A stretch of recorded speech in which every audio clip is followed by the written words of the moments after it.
Buenos días, esta es la predicación del domingo 30 de mayo, correspondiente a la Iglesia de Cristo Viene de Algeciras. Para la lectura de esta semana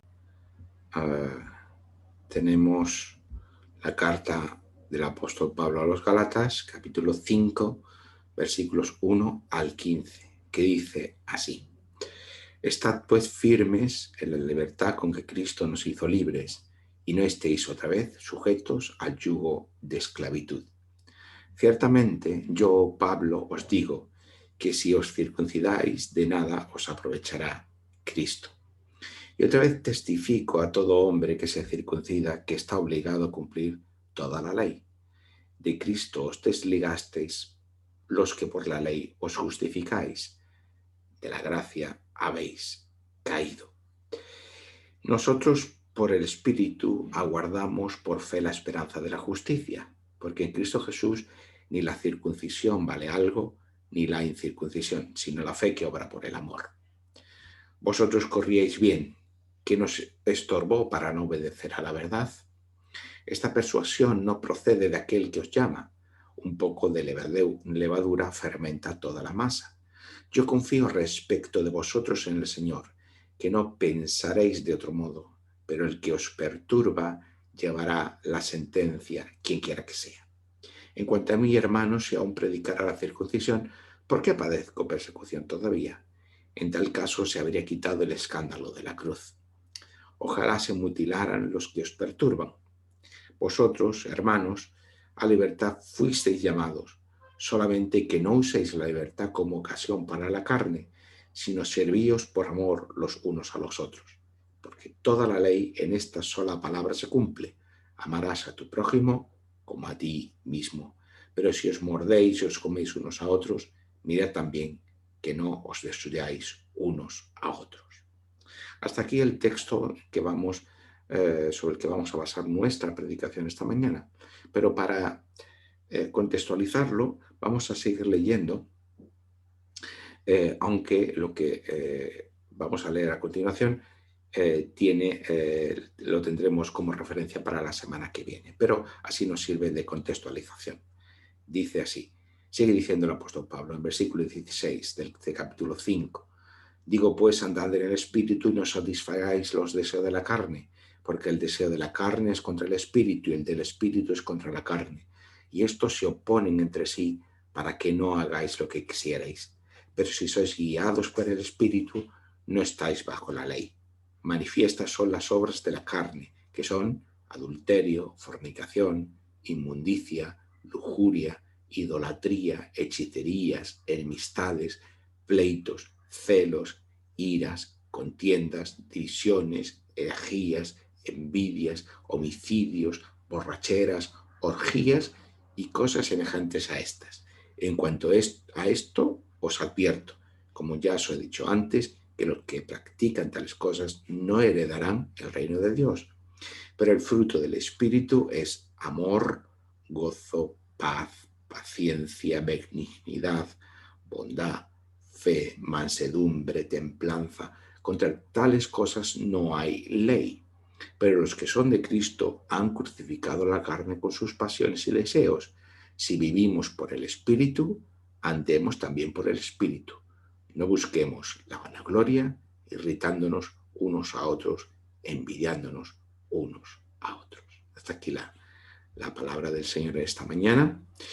Como digo, hoy nos centramos en este capítulo 5, versículos 1 al 15.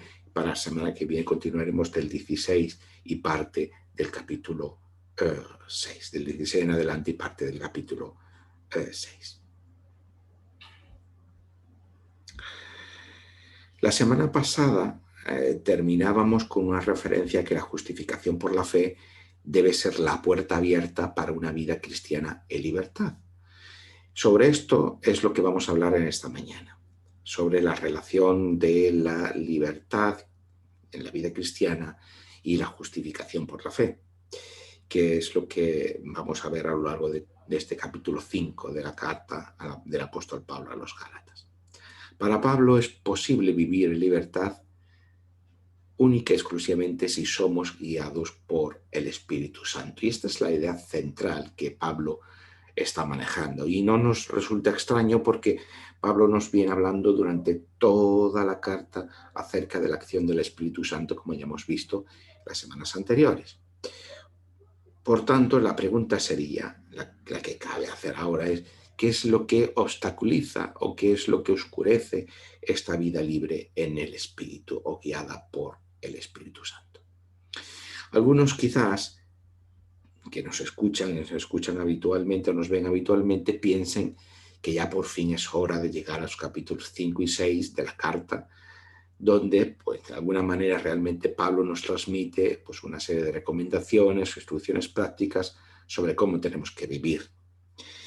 Que quizás se piense que ahora empieza lo realmente significativo, que por fin dejamos la parte teórica para entrar en lo que realmente afecta a mi vida diaria, es decir, que entramos en la parte práctica. A veces tenemos esta dualidad conceptual entre la teoría y la práctica, y parece que si no enfatizamos la práctica, pues que no estamos realmente diciendo nada significativo. Quizás también podemos decir que tenemos la teoría, la primera parte de la carta, y que ahora viene la aplicación. Y que mientras no tengamos una aplicación de esa teoría, pues la teoría no sirve, la teoría no es útil, la teoría no tiene un valor en sí misma. Y de esa manera entendemos que la aplicación es muy importante para bajar a tierra pues, reflexiones que de otra manera quedarían más o menos en un plano más o menos especulativo. Quizás, pues, como digo, muchos de los que nos veis, nos escuchan, pues piensen en estos términos. Pero cuando pensamos en estos términos de una escisión entre la teoría y la práctica, la teoría y la aplicación, entre el pensar y el actuar, o cualesquiera otros similares, debemos darnos cuenta que estamos pensando en términos de la cultura occidental, moderna o tardomoderna, y no en los términos paulinos, ¿no? En los términos en los que el propio Pablo se expresa. Dividir entre teoría y práctica o teoría y aplicación corresponde a la racionalidad moderna que rige la ciencia y que rige la tecnología. Y ya que vivimos en una sociedad que está conformada totalmente por ambas, pues quizás eso nos lleva a pensar erróneamente que esa es la manera natural o normal de pensar, pero nada más lejos de la realidad. Muchos de los ámbitos de la vida humana y de la vida social no funcionan bajo esta lógica de la teoría y de la práctica. Es cierto que esa manera de pensar es útil sobre todo en el ámbito de la tecnología, en el ámbito de la industria, y por lo tanto pues tiene un valor, pero no la podemos absolutizar, ya que, como decimos, muchos ámbitos de nuestra vida no funcionan de esta manera. Por ejemplo, desde que somos niños, aprendemos básicamente desde la imitación y la práctica. No aprendemos una teoría y después aplicamos esa práctica.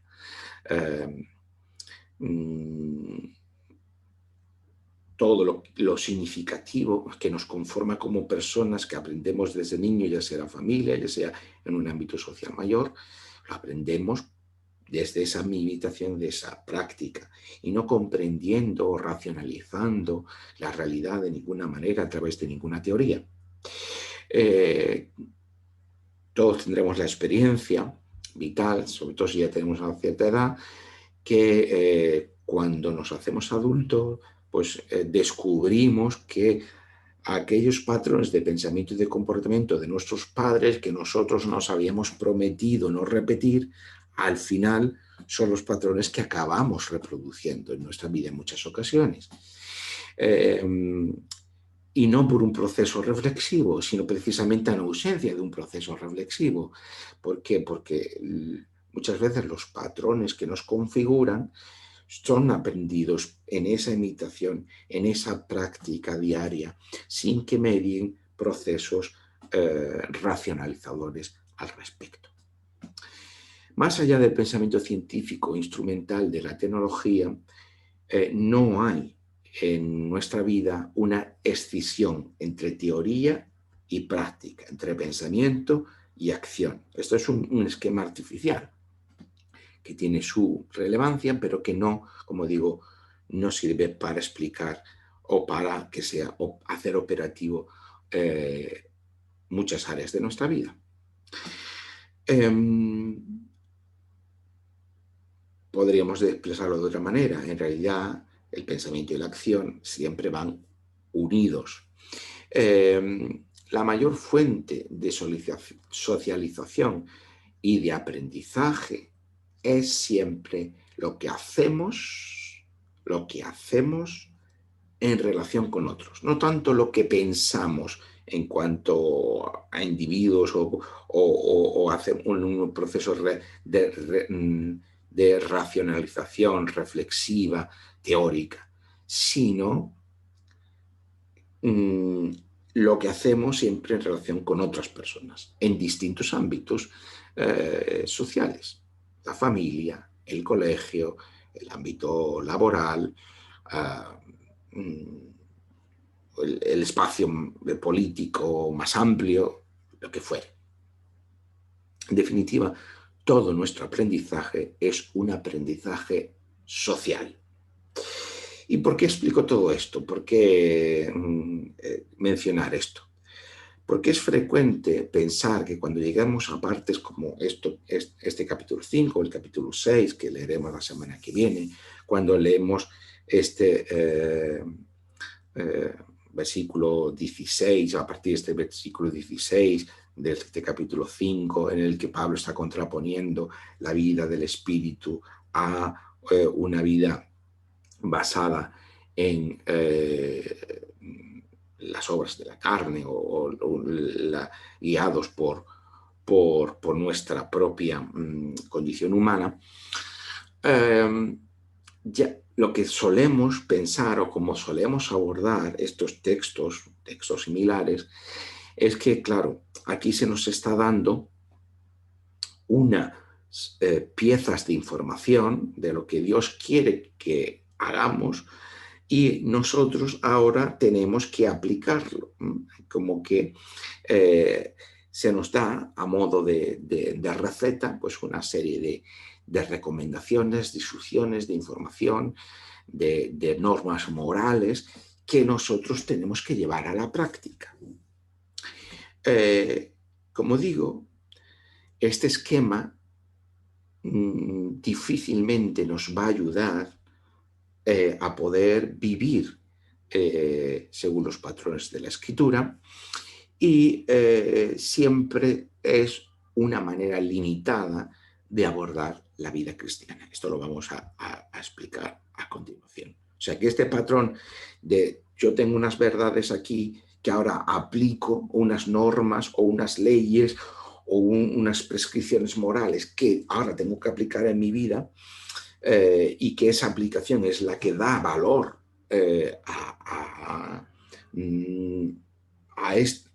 la adquisición de estas verdades, para que no se queden solo en el plano teórico. Esta manera de pensar, lejos de ser la manera de pensar natural y normal, es una manera que proviene del ámbito de la tecnología y de la ciencia, que es una manera moderna y que estamos imponiendo unos patrones de lectura a la Biblia ajenos a ella misma. Porque a Pablo, como al resto de la Biblia, no hay que leerlo de esta manera que fragmenta, que divide teoría y práctica, sino entendiendo que el pensamiento de Pablo es orgánico, que atiende a una totalidad que tiene sentido en base a esa totalidad. No estamos ahora en la parte práctica ni en la parte moral de la carta. En Pablo no hay una fractura en el pensamiento, sino que, como decimos, toda su argumentación está fluyendo como un todo coherente.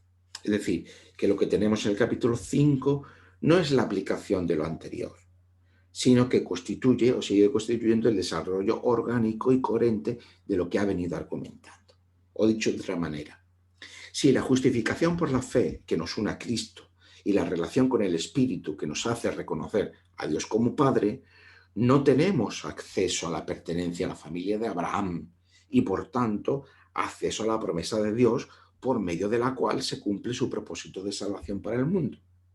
Pero es que sin todo ello no podemos vivir guiados por el Espíritu, que es de lo que Pablo está hablando en los capítulos 5 y 6.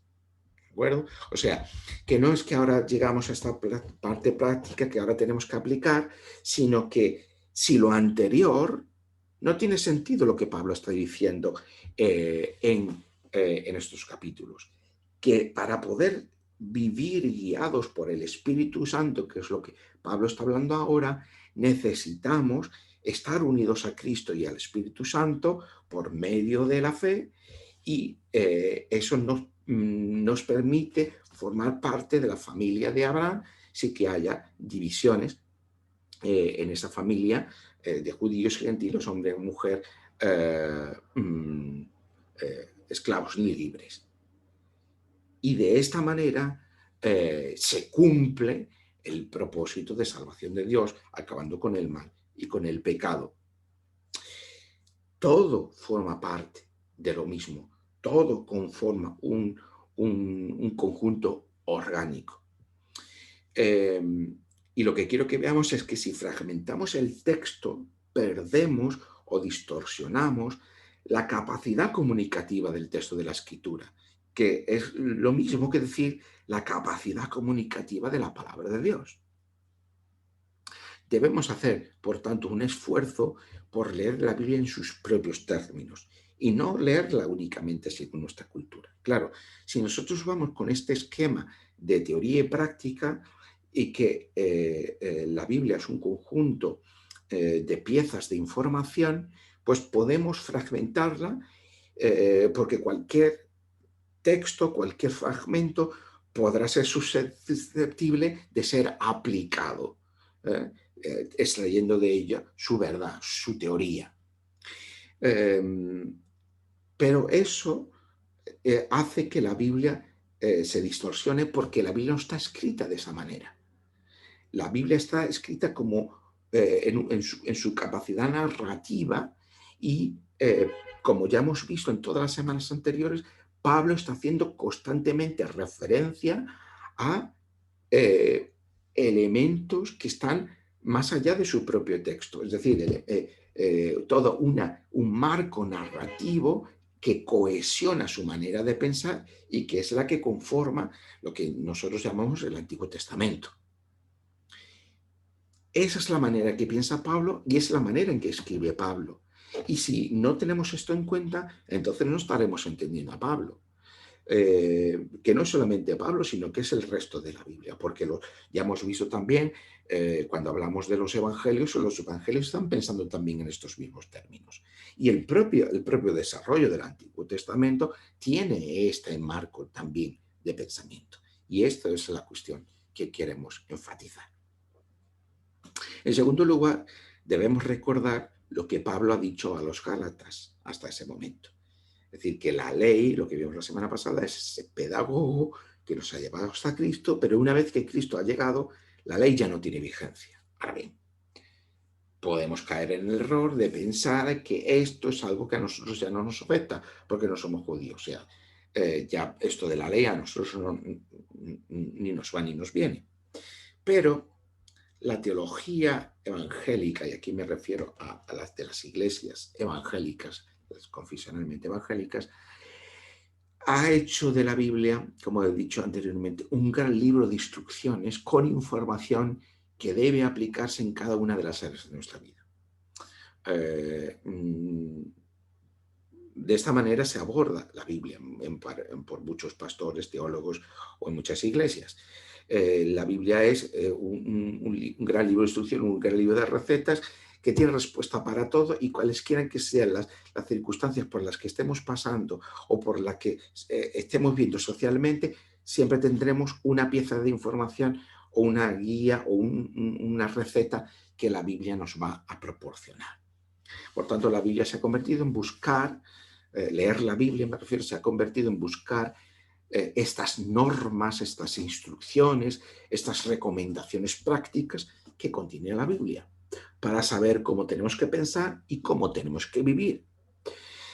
Claro, cómo hemos llegado a esta concepción de la Biblia es algo complejo, largo, las razones son extensas y ahora pues no puedo explicarlas porque queremos sermones cortos o relativamente cortos y por lo tanto no puedo hacerlo. Pero solamente diré que el acercamiento que tenemos de la Biblia, los evangélicos, es básicamente cognitivo, es decir, que es algo que conocemos, que es objeto de conocimiento, y proposicional, es decir, que de la Biblia sacamos, extraemos proposiciones de verdad. ¿Qué es una proposición? Una afirmación de la que podemos decir si es verdadera o es falsa. Por lo tanto, nuestro acercamiento a la Biblia es básicamente cognitivo y básicamente proposicional. Pero ese pensar cognitivo proposicional refleja esta división entre el pensar y el actuar, entre la teoría y la práctica. Porque convertimos a la Biblia en un conjunto de proposiciones, por lo tanto, en un conjunto teórico que debemos desentrañar, porque la Biblia es narración, es poesía, hay una narratividad en toda ella, es oráculo profético, son muchos géneros literarios los que conforman y muchas formas literarias que conforman la Biblia, pero lo que nos interesa a los evangélicos es sacar esas proposiciones de verdad.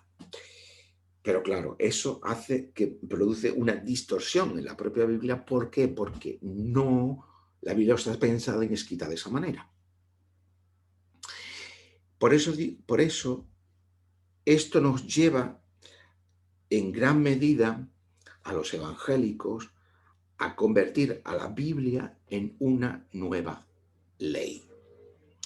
Claro, yo sé que los que me escuchen o que me estén viendo, o muchos o algunos, no lo sé, el porcentaje, cuando escuchen esto les va a causar rechazo, porque no se van probablemente no van a ver en esta definición o en esta afirmación un retrato de lo que sean conscientes o que ellos sean conscientes de cómo estamos pensando, ¿no?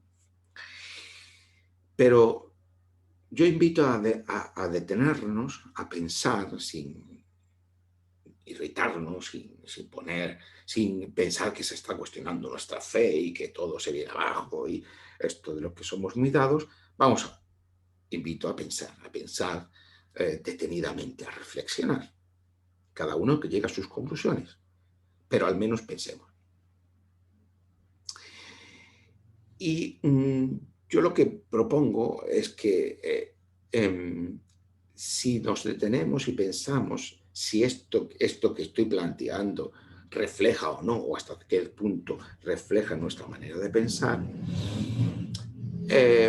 y aunque no lo seamos conscientes o hayamos sido conscientes, quizás nos demos cuenta que parte o totalmente refleja si efectivamente lo que pensamos, o al menos que refleja la práctica eclesial, nuestra práctica eclesial, nuestra práctica personal acerca de cómo tratamos la Biblia. Vamos a desarrollar un poquito más y vamos a ver lo que dice Pablo y vamos a ver si esto pues, es así o no.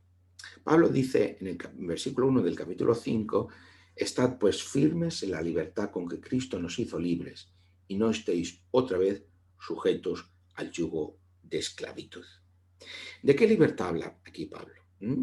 Truncamos con lo que decíamos la semana pasada. Pablo nos invita a una vida de libertad, pero ¿de qué libertad habla aquí Pablo? ¿Y de qué yugo de esclavitud habla Pablo? Bueno, los que ya habéis acompañado en todas estas semanas ya sabéis, podréis responder estas preguntas, pero recordamos que la libertad, decimos que la libertad de la que Pablo habla, no es la libertad moderna en la que el sujeto libre de todas las determinaciones externas llega a ser el mismo bajo una vida de autenticidad, que esto es un poco la libertad moderna, ¿no? La libertad del sujeto, la libertad del individuo. Yo no necesito de nadie, yo puedo por mi propio esfuerzo hacer algo de mí mismo, construir mi propia vida, vivir una vida de autenticidad en la medida en que yo soy yo mismo y no vivo bajo las presiones de la sociedad o de otras personas, etc. Esta es la libertad moderna. Pero no es esta la libertad de la que habla Pablo. Tampoco es la libertad del que es libre para ejercer su poder sobre otros por encima de los demás para su propio beneficio. Tampoco es esa la libertad de la que habla aquí Pablo. La libertad de la que habla Pablo es la libertad que tenemos en Cristo. Para el cristiano no hay más libertad que aquella que por medio de la fe que confía lo une a Cristo y a su pueblo. No es una libertad individualista, no es la libertad de mi voluntad para satisfacción de mis deseos. Dicho llanamente, no es la libertad para hacer lo que a mí me da la gana, no es la libertad para hacer lo que yo quiero, no es la libertad para dar satisfacción a mis deseos, no es la libertad para ser yo mismo, para llevar a cabo mi propio proyecto de vida. No es esta la libertad de la que habla Pablo. Cualquier acto de liberación que no nos lleva a Cristo, en Pablo dice, no es auténtica libertad. No obstante, Pablo está hablando de algo mucho más concreto, y es de lo que ya hemos visto en las semanas anteriores. La libertad con que Cristo nos ha hecho libres es la de no tener que seguir sujetos o estar sujetos al yugo de la esclavitud de la ley, que divide a judíos y gentiles, a hombres y mujeres, a esclavos y libres. La libertad con que Cristo nos ha hecho libres es libres de la maldición de la ley, por la que ser circuncidado nos obliga a cumplir la ley en su totalidad, que es lo que dice Pablo en los versículos 2 y 3, que es, ya lo hemos dicho en los capítulos anteriores, pero ahora lo vuelvo a repetir, que dice, ciertamente yo, Pablo, os digo que si os circuncidáis, de nada os aprovechará Cristo. Y otra vez testifico a todo hombre que se circuncida, que está obligado a cumplir toda la ley. Eso es lo que ya hemos dicho y lo hemos repetido las semanas anteriores. Ahora, Pablo da un paso más en el versículo 4 de este capítulo 5. De Cristo os desligasteis los que ahora por la ley os justificáis. De la gracia habéis caído. Los que ahora por la ley os justificáis, es decir, aquellos que a través de las obras de la ley determináis quién pertenece y quién no pertenece al pueblo de Dios, dice Pablo, la consecuencia es que de Cristo os estáis desligando, de Cristo os estáis separando, de Cristo os estáis apartando. Aquellos que basan la pertenencia al pueblo de Dios por medio de las obras de la ley, de Cristo os separáis. Dice Pablo, o la ley o Cristo. Hay que elegir. El que elige las obras de la ley, pues está ligado a cumplir la ley en su totalidad. Pero nadie es capaz de hacer eso. Mientras que si estamos unidos a Cristo por medio de la fe, pertenecemos al pueblo de Dios sin divisiones y además somos declarados justos y por tanto pertenecientes a ese pueblo de Dios sin distinciones. Ambas cosas están unidas en Pablo, pero solo si estamos unidos, pertenecemos a Cristo. La pertenencia a Cristo es la que nos da esa libertad, la libertad de Cristo. ¿Cuál es esa libertad? La que ya no estamos sujetos a la ley, a sus determinaciones, a sus divisiones, y como tampoco estamos sujetos a otras leyes, a otras que construyen la sociedad. En el sentido de que ya no estamos esclavos de las determinaciones sociales, culturales, históricas de cada sociedad en cada momento. Eso también sería extrapolable del pensamiento de Pablo. La segunda parte de este versículo, caísteis de la gracia, o de la gracia habéis caído, ¿no? O cualquier otra, estáis separados de la gracia. No tiene que ver, como muchos evangélicos usan este versículo para argumentar la posibilidad de que la salvación pueda perderse o cosas de este estilo. No está hablando Pablo de esto, ni se está refiriendo a esto. El contexto aquí es claro. A aquellos que se aferran a la ley y rechazan a Cristo, no está bajo la lógica de la gracia. Y ya hemos explicado, he repetido hasta la saciedad, la promesa y la gracia son anteriores a la ley. Y la ley pues viene con ese periodo transitorio, ¿no? Pero una vez que ha llegado Cristo, aquellos que se aferran a la ley están rechazando a Cristo, entonces están fuera de esa lógica de la gracia. Esa gracia que se basa en la promesa de Dios en Cristo. Y por lo tanto, siguen estando esclavos del cumplimiento total de la ley. De eso es lo que está hablando Pablo, y no de que la salvación pueda perderse. Esto es la cuestión.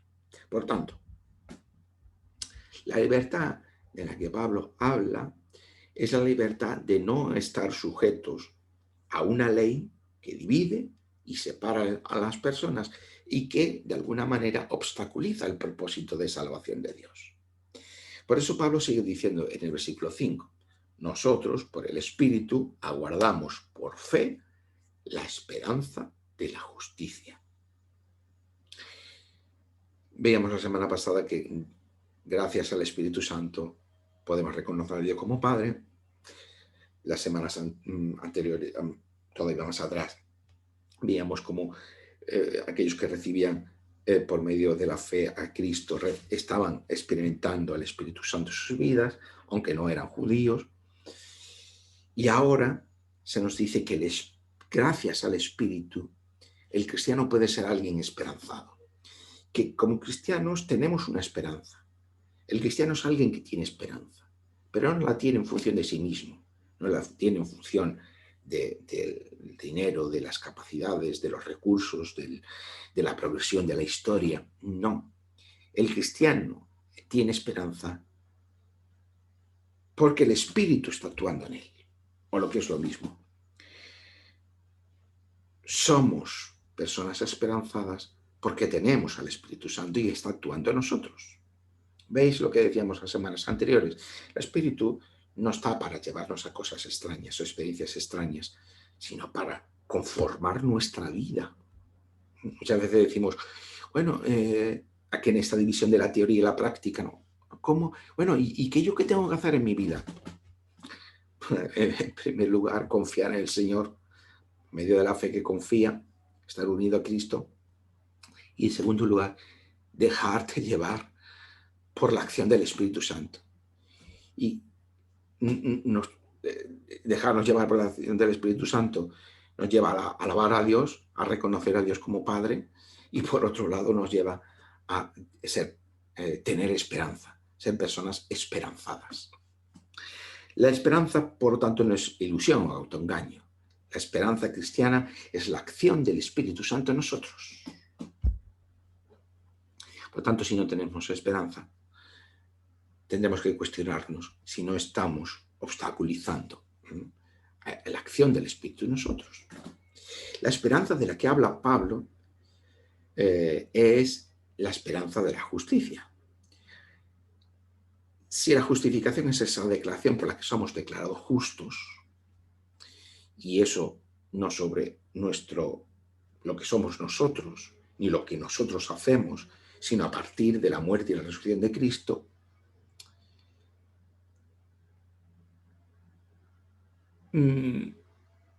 que aguardamos esa declaración como justos es algo que ya tiene una realidad, pero que aún está por consumarse. Y por eso dice Pablo que por medio del Espíritu aguardamos por fe la esperanza de la justicia. Porque esa declaración de que somos justos está ya pronunciada sobre la base de lo que Cristo ha hecho, y en Cristo somos justos, pero todavía en nosotros, nuestra naturaleza, vamos a decirlo así, lo veremos esto la semana que viene, más claramente, todavía no somos justos, sino que seguimos siendo pecadores. Y por tanto, esta justificación todavía está pendiente de consumarse. En Cristo somos declarados justos, pero en nosotros el pecado aún tiene poder, como también Pablo reconoce en el capítulo 7 de Romanos. Así que estamos entre el ya y el todavía no. Esta expresión que se ha vuelto ya tradicional en el pensamiento escatológico, que se la debemos al teólogo protestante Oscar Cullmann, entre el ya de ser declarados justos, pero el todavía no todavía no hayamos sido hechos justos. Es decir, ya somos declarados justos, pero todavía no hemos sido hechos justos. Esta es una distinción muy importante. Ya somos declarados justos, pero todavía no hemos sido hechos justos. Mucha de la gran discusión teológica acerca de la justificación está en este núcleo, en si somos declarados o somos hechos justos y cuándo lo somos. Pero aquí Pablo está diciendo que por medio del Espíritu aguardamos por fe la esperanza de la justicia. Es decir, la justicia de Dios todavía no se ha consumado. Estamos, por tanto, a la espera, por medio del Espíritu y de la fe, de ese horizonte escatológico de la justicia. Somos declarados justos ya, pero todavía no hemos sido hechos justos. Por eso con Lutero podemos decir que somos justos y pecadores al mismo tiempo. Y sigue Pablo diciendo, versículo 6, porque en Cristo Jesús ni la circuncisión vale algo ni la incircuncisión, sino la fe que obra por el amor. Estar en Cristo y formar parte del pueblo de Dios no está determinado por la circuncisión, como ya venimos diciendo, sino por la fe. Esta es la argumentación básica de Pablo a lo largo de toda la carta.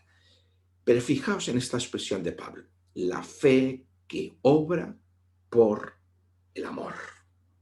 La fe que obra por el amor.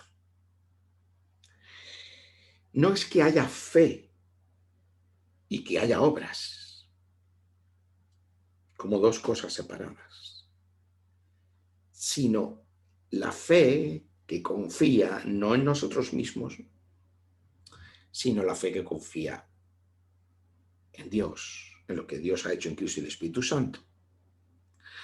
A nuestro favor, obra y obra mediante el amor. Y aquí está la cuestión clave. Aquí no hay escisión entre una fe que podríamos llamar puramente cognitiva, es decir, una fe que es solamente conocimiento. A lo largo de la historia de la teología se ha comprendido la fe de diferentes maneras. A mí me gusta explicar la fe en diferentes dimensiones. Los que sois habituales de estas predicaciones escucharéis que yo siempre enfatizo la fe que confía, porque la fe que confía es la fe que nos relaciona con Dios por medio de Cristo y el Espíritu Santo. ¿Vale? Pero hay otras dimensiones de la fe, por ejemplo, la fe que conoce, que que es una dimensión de la fe que la teología cristiana ha sido muy importante y debe seguir siéndolo. Pero de esta fe de la que habla aquí Pablo, no es esta fe que conoce, es la fe que confía. Y aquí no hay una escisión, una separación, una división entre una fe que es puramente cognitiva, es decir, una fe que conoce, una fe que es conocimiento, y un obrar que viene después. No hay una separación entre un pensar y un actuar. No hay una separación entre una teoría y una práctica, sino la fe obra. La fe que obra. ¿De qué manera? Por medio del amor. La fe, por tanto, hace cosas, pero las hace siempre a través del amor. Y eso tiene todo el sentido, porque si por medio de la fe pertenecemos al único pueblo de Dios, es lógico entonces que como parte de ese pueblo, en el que ya no caben divisiones ni separaciones, la fe, ¿qué hace la fe? Si la fe, por medio de la fe, somos en Cristo Jesús y el Espíritu Santo, somos incorporados al pueblo de Dios, entonces la fe lo que nos hace es relacionarnos unos con otros. La fe nos hace relacionarnos con todos aquellos que confían en Cristo también, a todos aquellos que están unidos a Cristo. Por lo tanto, la fe nos relaciona unos con otros por el medio, por el vínculo del amor. Y eso es lo que tantas veces nos olvidamos. Creemos que enfatizar la fe supone el que es una fe puramente cognitiva, es una fe que conoce, una fe que está allí en la teoría. Pero después hay que traerla a la práctica, ¿no? Es que la fe en sí misma obra. La fe en sí misma obra. Y lo hace por medio del amor. ¿Por qué? Porque estamos necesariamente unidos al pueblo de Dios, que es lo que viene diciendo Pablo desde el principio. Si entendemos la fe de una manera individualista y tenemos una visión de separación de teoría y práctica, entonces, claro, entonces después tenemos que traer la práctica. Pero es que Pablo no está pensando así y la Biblia no piensa así. La fe obra por el amor y la fe, por medio de la fe estamos unidos al pueblo de Dios. Por lo tanto, estamos unidos a todos aquellos que confiesan a Cristo Jesús. Por tanto, estamos en una relación de amor en ese pueblo. Claro, la fe nos obliga de alguna forma a estar en relación con otros. Y especialmente en nuestra sociedad no queremos esto, ¿no? Queremos la posibilidad de prescindir de los demás. Por lo tanto, la fe obra, la fe hace cosas y las hace por medio del amor. Y esto tiene todo el sentido gracias a entender que el contexto de la justificación es la pertenencia a la familia del pueblo de Dios, para acabar precisamente con todas las divisiones que introduce la ley y también las prácticas sociales humanas. Entonces, también entenderemos que la fe no es una fe solitaria ni una fe individualista, sino una fe que nos relaciona entre nosotros, que estamos unidos en Cristo por medio del amor. Por eso Pablo le sigue diciendo a los Gálatas en el versículo 13, vosotros hermanos, a libertad fuisteis llamados. Solamente que no uséis la libertad como ocasión para la carne, sino servíos por amor los unos a los otros. Esto de la carne lo hablaremos la semana que viene, por lo tanto, vemos la contraposición de carne y espíritu, pero esto lo vamos a ver la semana que viene, para no complicar demasiado esto y hacer demasiado larga esta predicación. Pero vamos a esto, la libertad a la que hemos sido llamados es ¿cuál? La de servirnos por amor los unos a los otros. No es la libertad individualista de la modernidad, sino es la libertad que nos une a Cristo y con Cristo estamos unidos a los demás, a los hermanos, al pueblo de Dios. Eso lo entendió Lutero muy bien en ese maravilloso libro de la libertad cristiana, la libertad del cristiano, que comienza con esta referencia, ¿no? El cristiano es hombre libre, no sometido ni sujeto a nada ni a nadie, pero por amor a Cristo. Está sometido y es siervo de todos. Y porque precisamente entendemos que la libertad es la libertad que nos une a Cristo para servir en el contexto del pueblo de Dios a los demás. Por tanto, la libertad que tenemos en Cristo tiene este propósito: servirnos unos a otros por amor. No caben las divisiones, no caben las coacciones, no caben las imposiciones en el pueblo de Dios. Y esto es algo que deberíamos aprender. No por ninguna aplicación, sino porque entendamos cuál es la dimensión de la fe y cuál es la funcionalidad de la fe, si me lo permitís decirlo de esta manera. En el pueblo de Dios no caben las divisiones, no caben las coacciones, no caben las imposiciones, como Pablo también habla cuando escribe a los Corintios, por ejemplo, sino solo un servicio mutuo. Porque en definitiva, esta era la esencia de la ley, como dice Pablo en el versículo 14. Amarás a tu prójimo como a ti mismo. Esta es la esencia de la ley. Y sin embargo, la ley se convirtió en una división, en un obstáculo para otros, para los otros, para aquellos que no eran judíos. Sin embargo, dice Pablo, esta es la esencia de la ley: amar a tu prójimo como a ti mismo. Fijaos cómo la argumentación de Pablo, todo está unido. Nosotros muchas veces lo que hacemos es separar la fe, el amor y de la esperanza, como cosas distintas, como cosas separadas. Y Pablo lo está viendo todo unido. La fe que obra por el amor y que aguardamos por medio del Espíritu Santo la esperanza también por medio de la fe. Por lo tanto, la fe, el amor y la esperanza están unidos. No son cosas separadas. Si tenemos la fe que confía lo que Dios ha hecho en Cristo y el Espíritu Santo, entonces somos personas esperanzadas que obramos por amor a los demás. Concluye Pablo en el versículo 15 de este capítulo 5. Pero si os mordéis y os coméis unos a otros, mirad que también no os destruyáis unos a otros. Desgraciadamente, este versículo,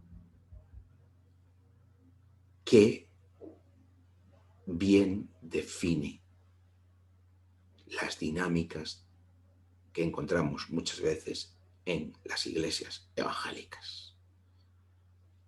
Nos mordemos y nos comemos unos a otros y por tanto también nos destruimos unos a otros.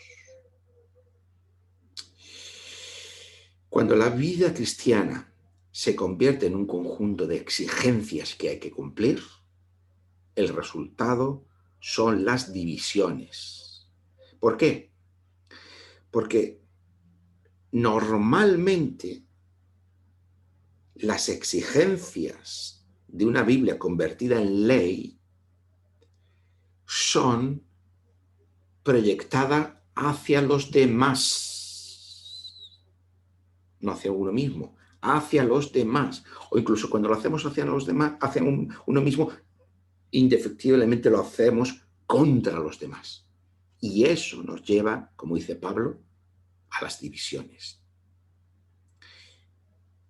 que, por supuesto, son destructivas. Por lo tanto, concebir la Biblia como un conjunto de normas que hay que aplicar es convertir la Biblia en un conjunto de exigencias que aplicamos, que proyectamos hacia los demás, y eso nos acaba al final destruyendo. Porque la ley siempre se exige frente al otro. ¿Qué es lo que pasaba? A aquellos que venían de Jerusalén a Antioquía y a Galacia estaban usando la ley contra otros para levantar exigencias y divisiones respecto de los otros. Por eso la ley se había convertido en un problema, un obstáculo para el propósito de Dios, porque no teníamos una única familia, un único pueblo, sino la división de judíos y gentiles. Y esto pasa hoy también. No decimos judíos gentiles, pero diríamos nosotros y el mundo. Diremos los santos y los que no tienen una... los herejes, o los santos y los herejes, los santos que se me fue, los que tienen la sana doctrina, esta es la que se me había olvidado.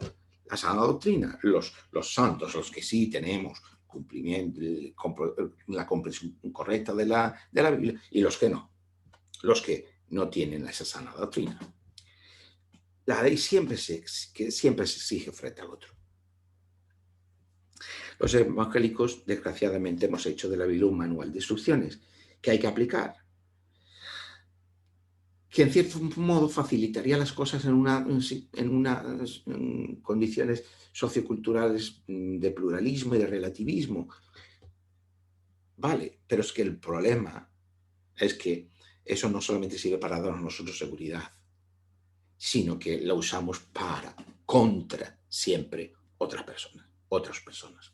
Y por lo tanto levanta divisiones, por lo tanto levanta separaciones en el único pueblo de Dios, por lo tanto pone obstáculos al propósito de Dios. Pero que hayamos hecho de la Biblia un manual de instrucciones que hay que aplicar también nos vuelve duros y exigentes. Muchas veces tenemos esta visión de las cosas. Somos duros y exigentes. En primer lugar, con nosotros mismos. A veces hay quien es muy indulgente con uno mismo, pero es duro y exigente con los demás. Pero también quien es duro y exigente consigo mismo también lo será con los otros.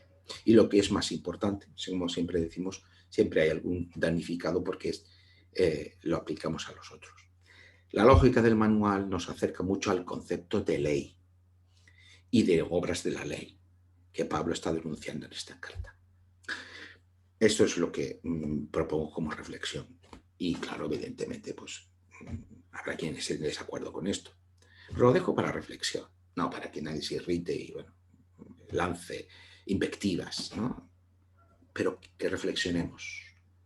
Reflexionemos qué comprensión de la vida estamos teniendo. Si esa comprensión está obstaculizando a otros para que se incorporen a la Iglesia, o que estamos levantando divisiones, separaciones dentro de la Iglesia, precisamente con nuestra comprensión de la Biblia. Porque si es así, pues tendremos que replantearla. Debemos recordar, por último, que la libertad a la que hemos sido llamados es la libertad en Cristo, y que por ello mismo es la libertad la que nos une a la familia de todos aquellos que también están unidos a Cristo por medio de la fe. Que esa vida de libertad no necesita de tutelajes ni de pedagogos, sino que hay una manera de vivir en libertad gracias a la acción del Espíritu en nosotros. Y esto ya lo veremos la semana que viene. Pero quiero dejaros con esta reflexión, ¿no? La vida cristiana tiene que ser una vida de libertad. No la libertad para hacer lo que cada uno quiera, esa no es la libertad, la que somos llamados, sino la libertad que nos une a Cristo, porque estamos unidos a Él por medio de la fe, o de una fe que obra por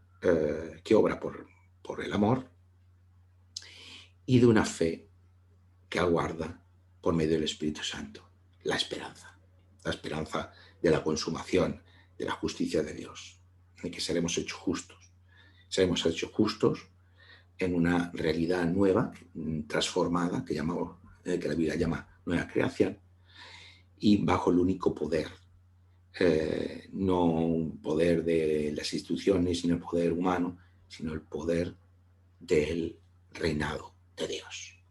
Esa es nuestra esperanza. Una realidad en la que no hay muerte ni mal, ni pecado, ni dolor, ni sufrimiento. Esa es nuestra esperanza y eso es lo que queremos transmitir a todas las personas. Que el Señor os bendiga.